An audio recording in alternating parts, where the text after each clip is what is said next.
It is Friday, April 22nd in the NBA, and I'm back with my two best picks of the day. Yo, what's going on, everyone? This is Austin from Calling Our Shot. Yesterday, a recap. We were 1-1.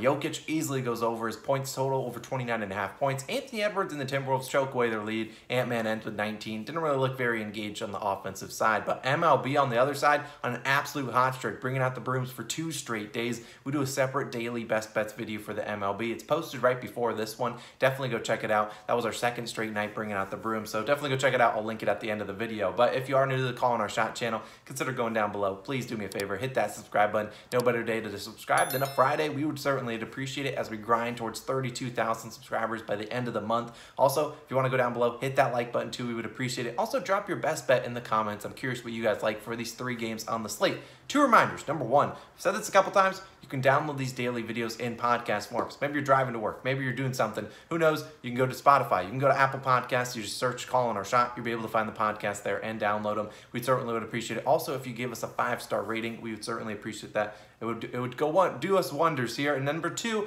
we should have our daily best bets video for Saturday's NBA slate uploaded on Friday night. So I'm going to say 9 p.m. Eastern time. Definitely check it out. Maybe you're going to bed. You're like, I want to get some bets in.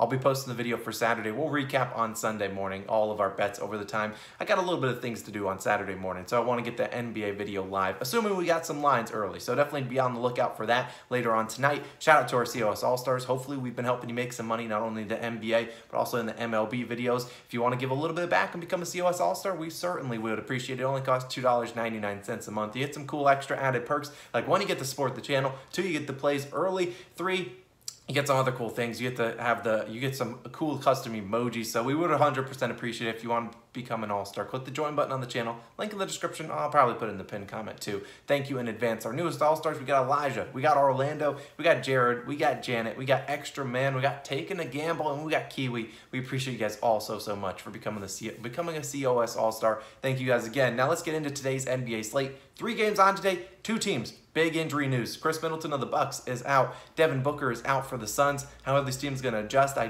caution you guys to don't put a ton on these games, but we're going to get after it. We're going to start with the Bucks versus Bulls game. Tied 1-1. We're going to a guy that's really helped them win their 1 game, DeMar DeRozan. We're taking his over 29.5 points. -108 on FanDuel. Now, if this line moves up to 30.5, I'm fine with that. Now, game 1, DeMar DeRozan, 18 points. 6 of 25 shooting, couldn't buy a bucket, and he said in his post-game press conference, I'm not shooting 6 for 25 again. That's right, because he shot 16 for 31 for 41 points in game 2, absolutely crushing it. But the biggest thing I've really liked, not only of the field goal attempts, which we'll talk about in a second, he's played 43 and 44 minutes in those 2 games. Like, he's over this line in 7 of the last 8 games with 40-plus minutes this season. In those 8 games, he averaged 37 points per game. I don't see the Bucks' game plan shifting a ton. I don't see them throwing a lot of double teams at a guy like DeMar DeRozan. It's a guy that's going to shoot a lot of mid-ranges. It's not like he's abusing them from the 3-point line. It's a lot of mid-ranges, and I think the Bucks will be content living with those because they've been contesting them. It's just DeRozan's been knocking them down, or at least did it in game 2. Now, he did attempt 25-plus field goal attempts in both games of this series, and he attempted 25-plus field goal attempts 14 times this year. He was over this line in 11 of those 14 games. He also averaged a half point more per game at home this year, which is where they find themselves today, averaging 28.1 points per game at home and 35.6 minutes per game. Well, look, he's playing 22% more minutes than what he did in the regular season, so asking him to get us another 1.9 points, not asking for too much. I think he's going to shoot it a ton. And look, I don't like betting high overs in the postseason. Like, I didn't really, I don't normally bet a Jokic over 29.5 points, but in the right spot, I think it's got some good value to it. So we're going to take DeMar DeRozan, take his over 29.5 points. Really think he's on a good track for today. Also, don't mind his PRA line because he's been getting a lot more rebounds and assists because he's playing 43.5 minutes per game. So I think he's going to play a ton today, shoot a ton. We're taking his over 29.5 points. Plus, Zach LaVine looks a little bit banged up. Vucevic, no way you can continue scoring 24 points. Refuse to believe that. Now, moving on to the next game, going to the Suns versus the Pelicans game. Another series tied 1-1. We're going to a sketchy one. Jay Crowder, over 14.5 points plus rebounds, -120 on Caesars. Now, before I'm doing points plus rebounds. If you have his PRA line, I don't mind it. Hopefully, it's about 16.5. I just don't trust him to get a lot of assists today. And you'll probably see this at halftime. He's got like 4 assists because that's just how it normally works out. But I still do think if you needed an individual line for his points plus rebounds, likely lean just his points line. It should be 9.5. Now, let's talk about this. In my opinion, this is a little bit sketchy, but I really like it, and there's a couple reasons why. Now, this is going to either hit at halftime or he won't come close to it, but I'm going to go back to something I saw in last year's postseason. Jay Crowder on the road versus at home.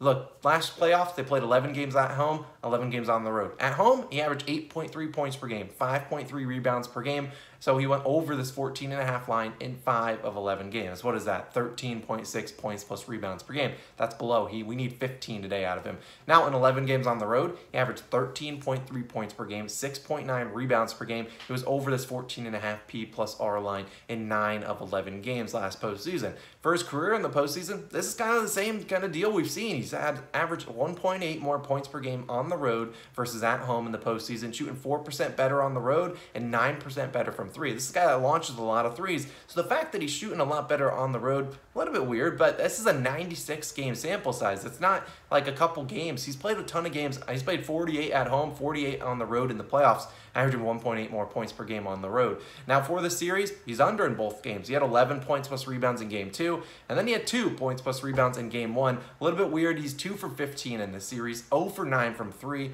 but with Devin Booker out, he's going to need to step up. This guy has to play better, and I think he will play better today. Monty Williams better have yelled at him in the post game after last game. Now look, he's over this line in 2 of the 3 regular season matchups against this Pelicans roster. He's over this line in 11 of 15 games with 25 minutes played, which is what I will see today in New Orleans. And look, I love the field goal attempt volume in game 2. 11 field goal attempts. Sure, he went 2 for 11, but at least he's firing it up there. There's no Devin Booker. You should see similar volume today, and they're going to need him to shoot the ball well because Chris Paul's going to have Herb Jones harassing him all game long. And so I think we should see, Jay Crowder shooting a good amount tonight. And this year, in 11 games without D-Book, averaged 12.1 points per game, 5.7 rebounds per game, and hit this over in 8 of 11 such games.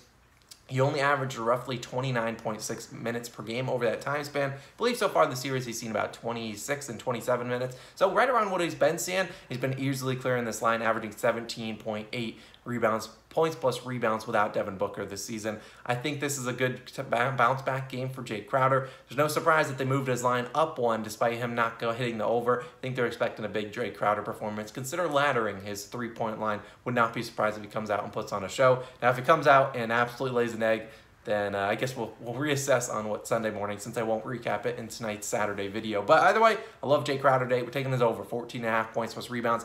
Fine at 15.5. I don't see it being a big deal. He's either crushing the line or he's not getting close to it, in my opinion. Now, let's talk about a couple leans. We'll go back to the Bulls game. We're going to talk about Alex Caruso over 4.5 assists. Now, this is plus 130, so I wouldn't necessarily put a full unit on something like this. And these are just leans, so definitely take them with a grain of salt. And obviously do your guys' research like I always preach for all the videos. But Alex Caruso, I think he had, what, 9, 10 assists in game 2. He played really well, and I think he's due for another good performance today. Now, we'll see exactly what happens with Chris Middleton going out. I imagine we see a little bit more Pat Connaughton, Grayson Allen today, but still, Alex Caruso, the Sharper books had this at like minus 105, so you're getting good value if you get it at like plus 130, so I don't mind it. Alex Caruso over an assist today. Giannis over 13.5 rebounds. I was going to make this an official play, but it's a little bit juiced. It's on the road where we know he doesn't rebound as well, but like this is Giannis. This is a big time game, must win arguably in game 3, because you see a lot of teams that go up 2-1 are going to win the majority of series. I think Giannis shows up today, so I don't mind his over 13.5 rebounds.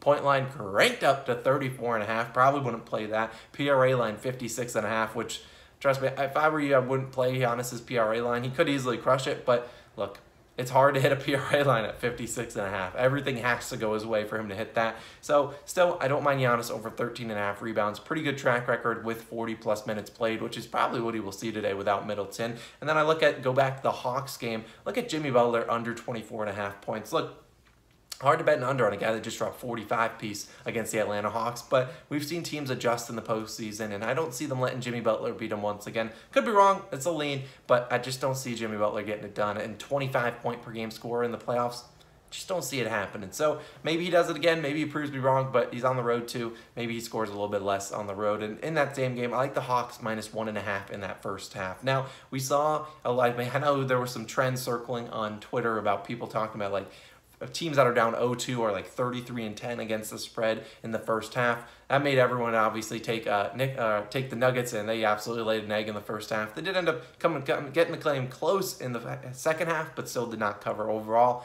I think we see the Hawks win this first half tonight, cover those 1.5 points.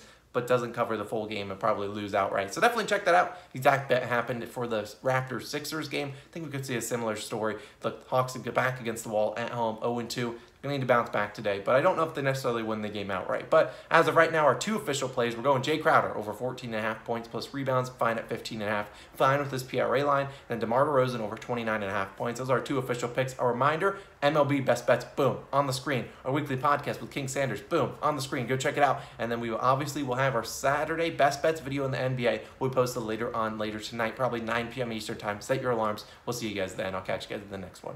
Peace.